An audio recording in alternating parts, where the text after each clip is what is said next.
The goal is to, first of all, to restore balance to the body. Okay, so like for instance, if you have a tight hamstring on the left side and you have a hamstring on the right side that's not tight, you are out of balance. There's no doubt that you're getting more power, more function out of the side that has more mobility, that's a little more relaxed. I did a basic standard reach hamstring stretch, and I stretched down like this here. You don't just want to stretch, you actually want to feel which side has more tension. And then by feeling that, you start to make adjustments in your stretch routine, which balances your body out. And that might be more intermediate, a little more advanced, but the reality is speed, whether we're running or whether we're cycling, at some point we have to have full extensions. If you can't really get a full extension, you're missing out on that 2-3%. And if you don't think that really makes a difference, just think about the differences in time going into the first straight. People are separated by hundreds of seconds. Now, if you're separated by hundreds of seconds, you think it doesn't make a difference? Of course it does. Because think about it, when you're throwing a ball, it's the full whip. It's that lag.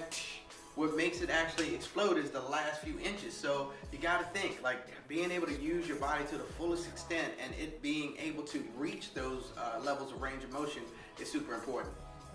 So that brings me to, how long would you actually hold a stretch? Very important to understand.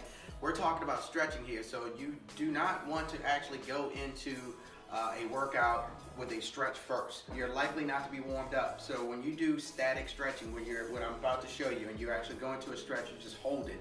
Your body's cold. It's not set up and it's not ready to release these muscles. You have to increase the body's temperature, typically about 3 to 4 degrees, which is why if you're going to do static stretching and you want to improve your body's range of motion, or you want to improve your body's flexibility, you definitely want to do that after you warmed up. And that's why it's typically recommended that you do that after the workout has been complete. However, if you're like myself and you have some issues where you have to address this balance, I need to warm my body up first. Then I do that from a dynamic warm-up, which I already filmed a dynamic warm-up this morning. I filmed about 6-7 moves, so you'll see that at the end. You'll see the dynamic warm-up that I'd recommend that you do prior going into the stretch.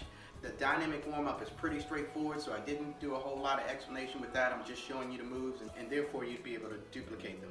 But as far as the stretch goes, I thought it'd be really important for you to understand some things that just kind of escape you from just watching, and I'll explain more as I'm doing it. You can do your stretch after your warm-up and before your workout.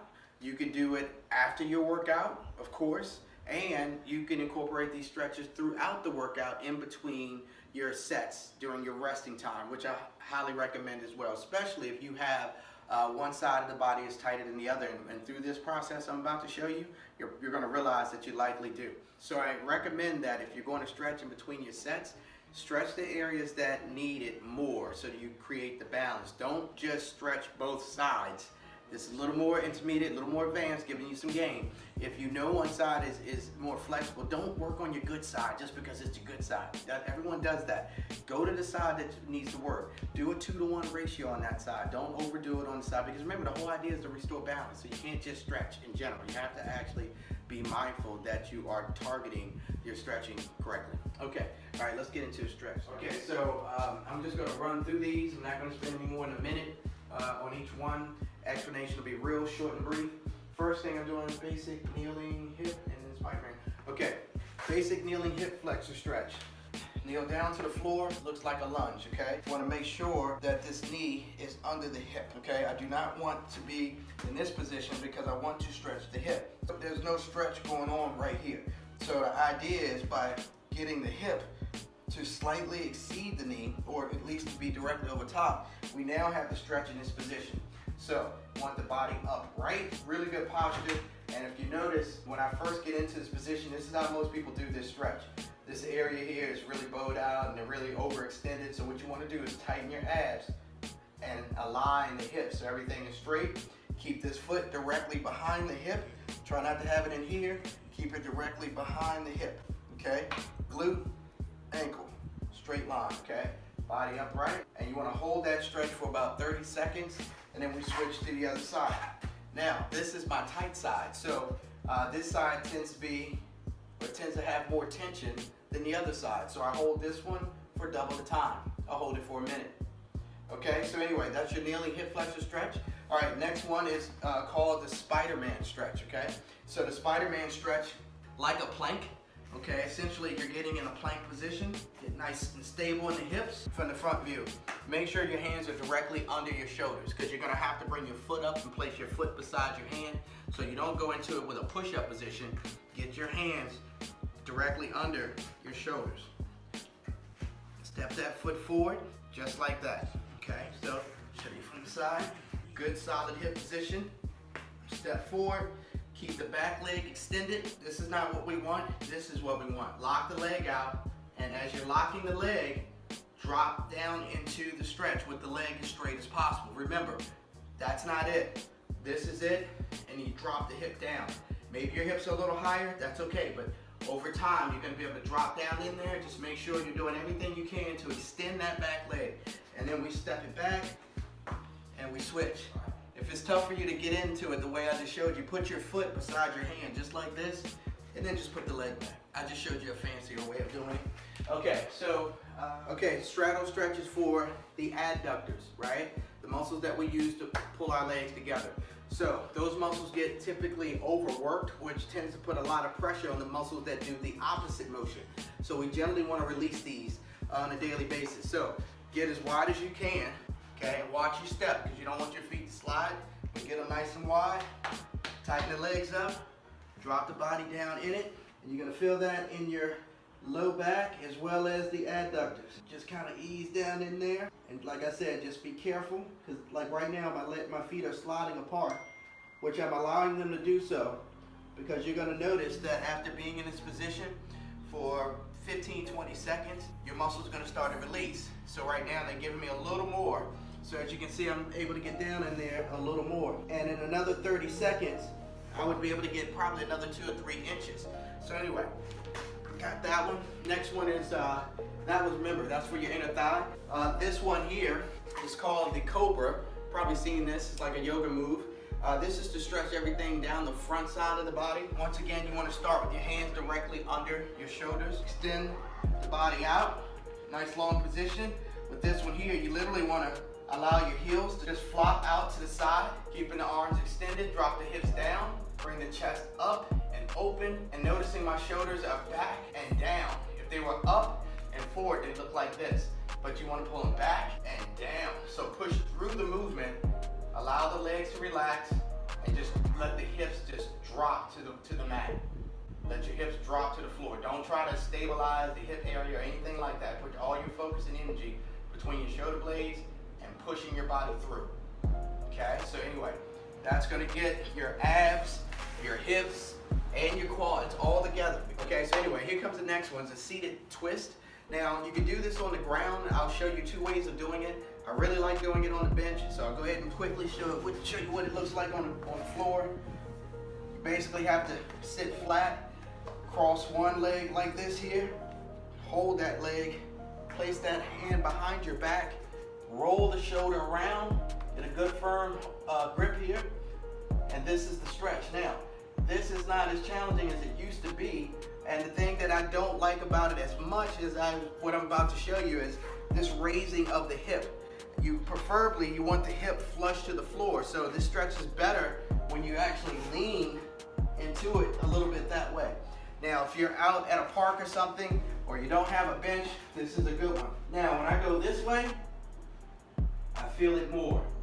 So you're likely to feel like on this side is probably 30% difference. It's affecting my breathing, and it's just a big difference. So I would actually spend time working this left side in between my workout. But here's a more effective way of doing that stretch. Sit on a bench, lock your legs against the bench. Now, therefore, it locks your hips in. You're seated, flush to the bench, because when we stretch, you really want to stabilize the hip so we can really stretch all this trunk stuff right here. That's what we're really working on. So lock it in, and now you notice my hips don't move and they're flush to the floor. Now I can get more out of this stretch. Now, to really maximize it, you want to make sure you, once again, press in, get really tall.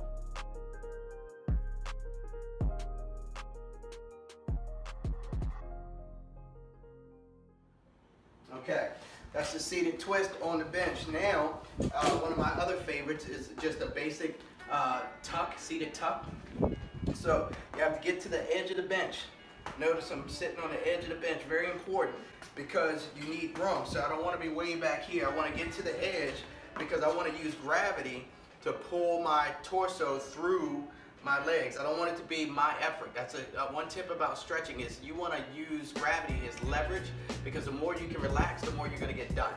So it's already tough just to hold it, but if you're like holding it and crunching and so anyway, this stretch is really simple, but you got to push your feet wide and put your knees over top of your feet. In other words, don't let them collapse here. Get them out. Then you want to get in there, and you ultimately want to get the elbow to the floor. Now, I met some youngins who can just drop right through and get the elbows to the floor, but most people don't get beyond this point here.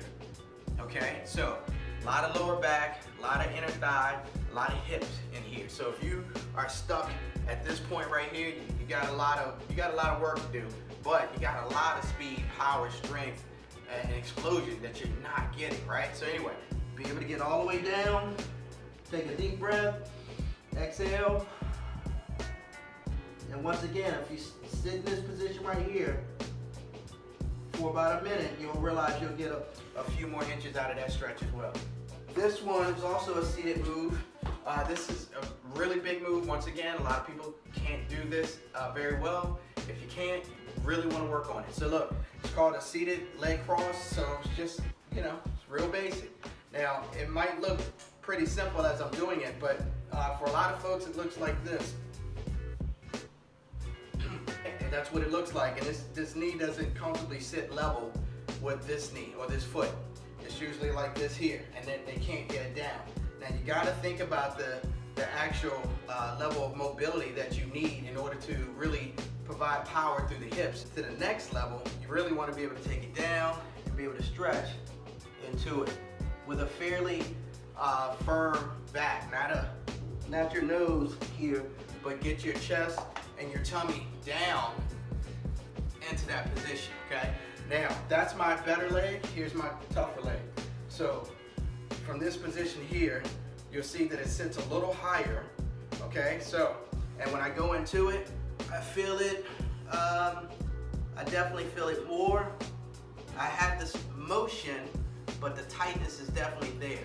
So what does that tell me? That tells me my body is shifting everything towards the right side because that's where it's free and that's where most of the mobility already resides in the function. So the idea of moving fast, whether it be sprinting or whether it be riding a bike, I'm favoring my right side. Now, that's been an issue that I've had for quite some time based on a couple injuries that I've had in car accidents. So I'm in the process of fixing that, but if you're not aware of it, you're in the process of breaking down. Now, what I wanted to show you is more of an advanced version of this one. So this right here is a little more advanced. And here's an example of something that makes a really big difference. You see me putting this box down here. I'm raising myself up about 3 inches, okay, to about 2 inches. Now, this makes a big difference because this enables me, going with the good leg first, to put that foot all the way over. Now, similar to the seated position, but now, because I have my body extended, I'm getting more of a stretch in this hip in the front and the glute on the other side. So if I were to go to this side so you can see it, now I'm getting a stretch in the glute, in the piriformis in here, and the hip. And you might not know this until you do it. You have to really try. But ideally, you want to be upright in this position. You want to be able to, once again, go right to it with a flat back and lay your stomach and your chest first, not your head. You want to keep your head back, keep your body extended, stretch it out. You want this area right here affected most, okay? Now, look at my bottom leg. It's nice and straight. I'm not here, I'm here. It's a big difference because I bet if you get your leg up there, you're going to feel the tension in the hamstring and the low back, and you're going to want to cave and do this. So I need you to stay as upright as possible. Stay as upright as possible. Only go as far forward as you can without compromising that position. And here's what it looks like on that side. Body upright, legs straight, back flat, lay into it. Okay, all right, right, so last one, obviously, we got to get some hamstring stretching in there. This is one of the most basic ones. I'll show two of them actually. If you don't have a bench or anything near to prop your leg up, the simplest thing to do is to just basically do a standing toe touch. Basically, the simplest thing to do is do a standing toe touch. But if you cross your legs, you can emphasize on the leg in the rear better. You're emphasizing the hamstring, but if you cross your leg and keep your back flat and keep it straight enough to a point that it's not locked out like this, it's pretty much neutral, right in the middle. Now, with a flat back and a neutral leg, you're gonna feel that hamstring stretch. Now, if I were to lock it out and stretch further, you don't quite get the same stretch like you think you might. So anyway, let's go to the other side. But if you were to do that, it's not the worst thing in the world. Little kids are gonna do it, no, regardless. All right, so switch it around, stretching that area again, back nice and flat. We're gonna take it down, stretch it out, bring it back to the top, holding each side for 30 seconds. Here's another one of my favorites. This is called a tabletop stretch, and this is actually set up perfectly for me to do it because I want to stand far enough back so that when I place my hands on whatever you're using, a box, a table, whatever it is, you want to be able to get your back in a full extended position and the legs extended as well, okay? So it might look like this in the beginning, elbows bent, knees bent, because you'd be tight in the hamstring and you'd be tight in the lats. So what we're really stretching is the upper back and the hamstrings and everything that connects all that stuff together, which is even more important. Notice my hands, they're not down, they're flipped over, they're open, so that exposes this a little more. Okay, so when you go in, if you feel like you're tight and your body's rounded, this is fairly normal. Just focus on working up top. Keep your knees bent. But if you got it, drop into it, straighten it all out, and then when you get here, you feel that extension in the back, a little too much. Now I'm gonna apply my abs and crunch and neutralize my body, neutralize my trunk.